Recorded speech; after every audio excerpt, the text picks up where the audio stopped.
जय राम। सादा नमन परम प्यारे राम, परम पूज्य गुरुजन, परम दिव्यात्मा और आप सबके मंगलाशीष लिए परमेश्वर अकारण कृपा करके अपने श्री चरणों में लेकर आए हैं। उनका बारंबार धन्यवाद, अनंत बार धन्यवाद। गुरुजनों की अकारण कृपा से वे हमें इस समय श्री भक्ति प्रकाश जी के लिए लेकर आ रहे हैं। उनका अनंत बार धन्यवाद, बारंबार धन्यवाद, बारंबार धन्यवाद। हमें पृष्ठ 177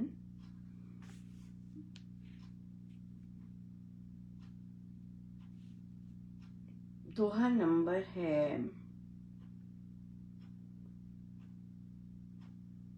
27।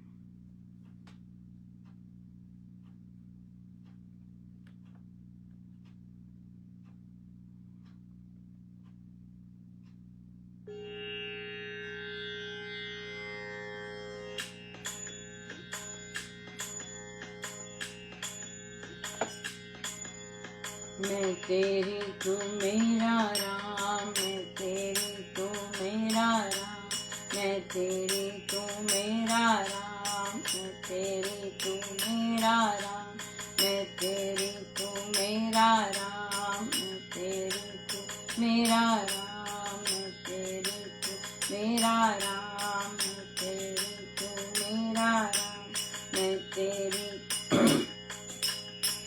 कृष्णा की विशित निर्णय ध्यान, ऐसे तू है भटकता कल्पित कर्म बढ़ा, अपने घोर ज्ञान से रचकर तूने बन, अपने चेतन भाव को आप किया तू मन, मांस खंड के लोभ से जैसे मत्स्य महान, पड़े जाल में तू तथा गिर रहा रक्षक ज्ञान, पाप पिंजरा तोड़ कर प्रेम सुपंख लाए, उड़ जा हंसा काश में परम ज्योति को पाए, पाप पिंजरा तोड़ कर प्रेम सुपंख लाए, उड़ जा हंसा आकाश में परम ज्योति को पाए, मैं तेरा तू मेरा राम, मैं तेरा तू मेरा राम, मैं तेरा तू मेरा राम, मैं तेरा तू मेरा राम, मैं तेरा तू मेरा राम, मैं तेरा तू मेरा राम।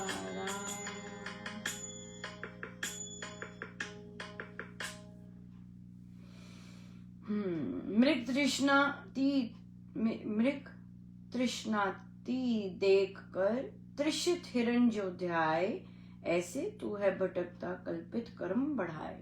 सो मृग तृष्णा जैसे हिरण मिराज कहते हैं, उसको देखकर जैसे वह उसके पीछे आता है, ऐसे ही आत्मा को बोल रहे हैं तू भटकता है कल्पित कर्म बढ़ाए। कल्पना करके जो कर्म है उससे तू बढ़ाता रहता है और तू उससे फिर भटकता है। अपने चेतन भाव को तूने अपने घोर अज्ञान से रचकर तूने ही अपने अज्ञान से बंध किया है अपने आप को, तूने ही अपने अज्ञान से अपने आप को बंध किया है और अपने चेतन भाव को तूने मंद कर दिया है। महाराज हम गए न्यूयॉर्क लेके गए महाराज, तो वहां पर जब प्रवचन हुआ तो महाराज की पहली पंक्ति थी, गुरु की नकल नहीं करनी है, गुरु की शिक्षाओं का पालन करना है। ये इतना ज्यादा इम्पोर्टेंट है, गुरु की नकल करना।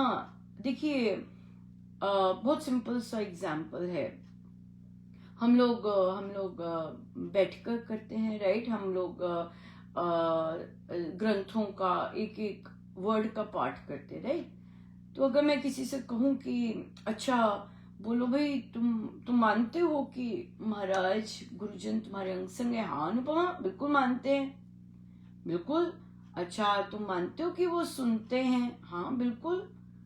तुम मानते हो कि वो जब सत्संग करते हो तुम वो वहां होते हैं? हाँ बिल्कुल। मेरा क्वेश्चन ये है, जब तुम ये मान रहे हो कि वे अंग संग हैं, जब तुम ये मान रहे हो कि वे सामने बैठे हैं, और जब आप ये मान रहे हो कि वे मेरी हर बात सुनते हैं, तो आप ये भजन क्यों गाते हैं, तुम आओ ना आओ प्रभु?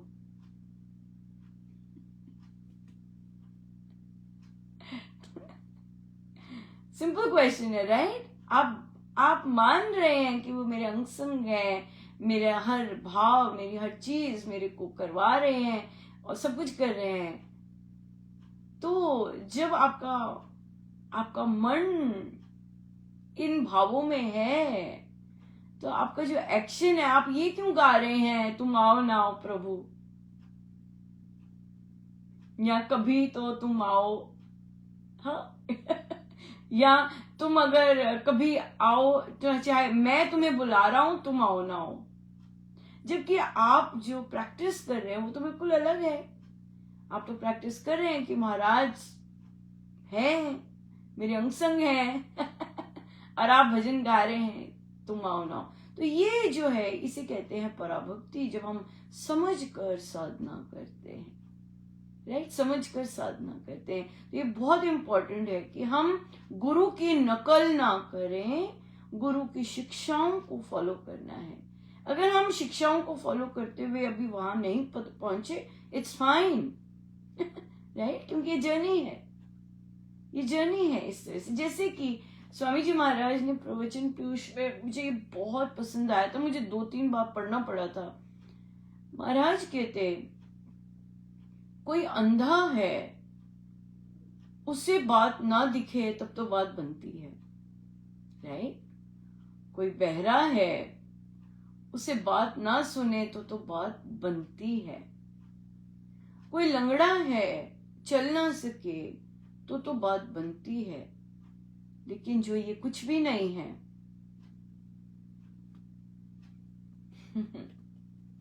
वो क्यों अंधा बने और बहरा बने, विशेषकर दूसरों के लिए, राइट? या बिल्कुल। सो ये चीजें, गुरु की नकल नहीं करनी हमने गुरु की शिक्षाएं जो हैं, जो लिखा है, जो हमें कहकर गए हैं, उसका फॉलो करना है, उसका फॉलो करना है, राइट? बहुत सुंदर है या ये चीज।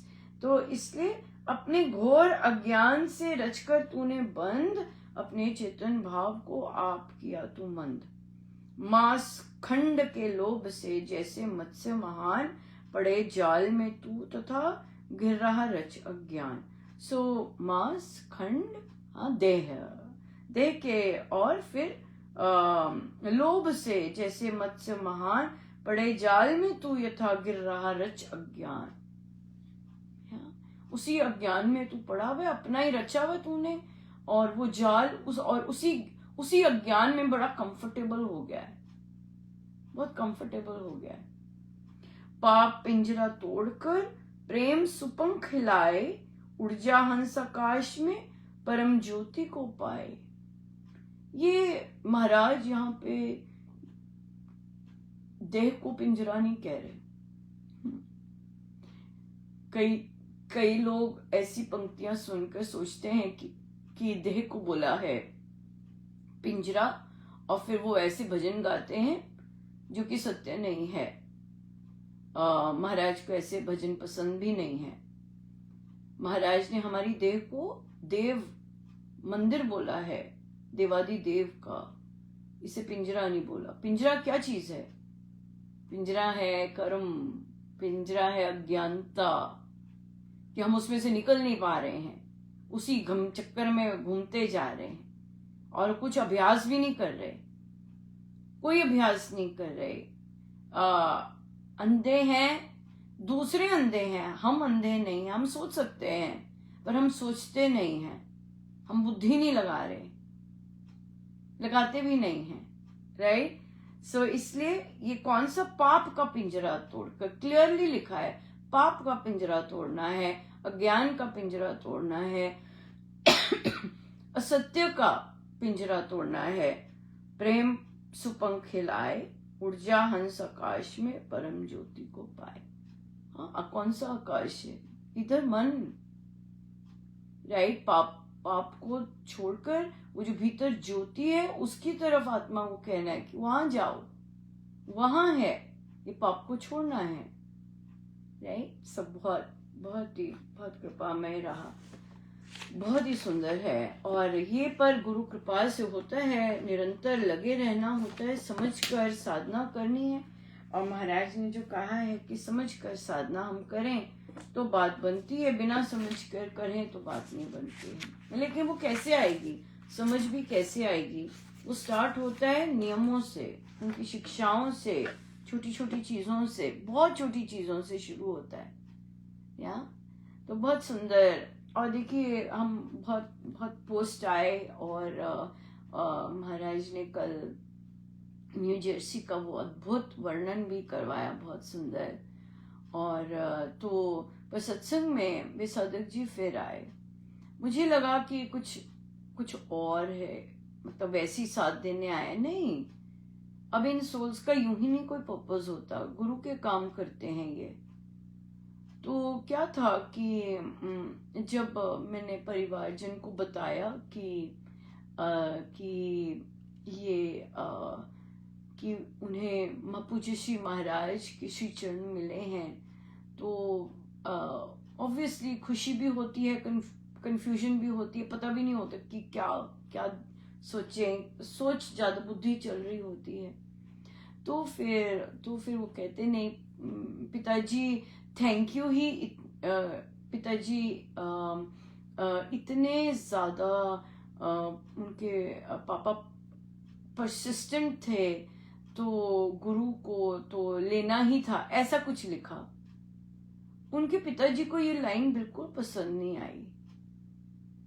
फिर मुझे जैसे श्री अमृतवाणी जी पाठ समाप्त हुआ तो मुझे लिखवाया कि ये जो चीज होती है ये किसी साधक के किसी गुण के कारण नहीं होती है।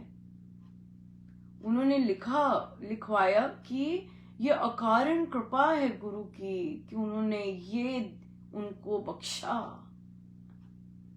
कोई साधक इतना लायक नहीं होता कि गुरु आते हैं लेने, या गुरु के श्री चरण आप देह छोड़ते हैं तो आपको गुरु के श्री चरण मिलते हैं।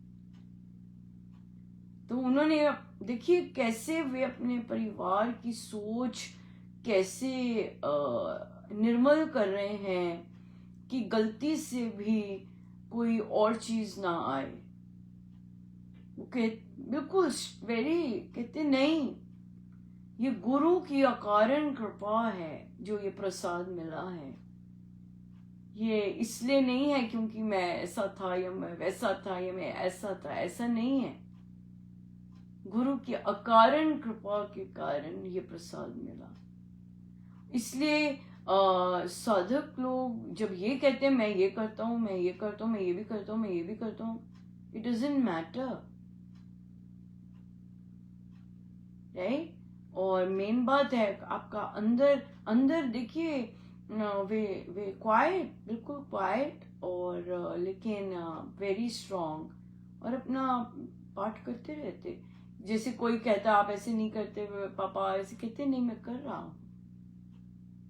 तो इट इज ऑल अकारण कृपा, राइट? तो जब आप सोच के भक्ति नहीं करते हैं, आप जैसे हमने पहले कहा कि हम मानते तो हैं महाराज को अंग संग, हाँ मेरी सब सुनते हैं, मुझे बताते हैं, मेरा मार्गदर्शन करते हैं, फिर आप गाते क्यों हैं तुम आओ ना आओ, मैं तुम्हें बुलाऊंगा? आप क्यों गा रहे हैं ये फिर? तो इसका क्या मतलब है कि आपका जो मन है और जो वाणी है उसमें तालमेल नहीं है। हाँ, या फिर आप जो आप, या फिर आपका मानना ही सही नहीं है, आप मानते ही नहीं हैं कि गुरु मेरे, प्रभु मेरे अंग संग हैं, वे मेरी सुनते हैं। फिर आपके अंदर जो भी आता है वे आपके मन से ही आ रहा है ना? वहां पे डिस्कनेक्ट है अच्छा खासा। इसलिए जब हम भजन गाते हैं महाराज, क्योंकि आप वहां से भजन से आपके विचार पता चलते हैं कि आप किन चीजों में बिलीव करते हैं, राइट। जब बच्चे भजन गाते हैं इतना लंबे लंबे, तो पता चल रहा होता है कि इनमें ये बस गा रहे हैं, परफॉर्मेंस कर रहे हैं, दैट्स इट। कई बच्चे, सभी बच्चे ऐसे नहीं, कई बच्चे बिलीव इन दैट, कई बच्चों को उसका मीनिंग पता होता है and they believe in that, और फिर जब वो गाते हैं तो फिर वो रस बहुत अलग होता है। लेकिन कई बच्चे जो गाते हैं उन्हें सिखाया जाता है, जो म्यूजिक टीचर ने सिखा दिया वो गाते हैं और फिर पता लग जाता है कि गायन हो रहा है, राइट। सो जब आपके जो मन है और जो आप गा रहे हैं उसमें तालमेल नहीं होता, तो वो जो भाव जो होते हैं वो बिल्कुल वो नहीं होते, राइट। क्यों? क्योंकि तालमेल ही नहीं है सोल कंटेंट के साथ, क्योंकि आप गा तो कुछ और रहे हैं, बिलीव तो आप कर रहे हैं मेरे अंग संग महाराज है, मुझे महाराज ये करवा रहे, मुझे महाराज ये शक्ति दे रहे हैं, ये बात है। यस, सो इसलिए भक्ति करते हैं, और भक्ति की बहुत श्रेणियां हैं। किसी को महाराज गौणी भक्ति कहते हैं, किसी को महाराज साधक प्रधान भक्ति कहते हैं कि मैं जैसे वो भजन गाया, मैंने कुछ तो किया होगा कि तूने मेरा हाथ पकड़ा, ओ तेरी, मैंने कुछ तो किया होगा जो तूने हाथ पकड़ा। तो इसका मतलब अभी भक्ति के बारे में अभी इस क्षेत्र में पहुंचे नहीं हैं, है ना।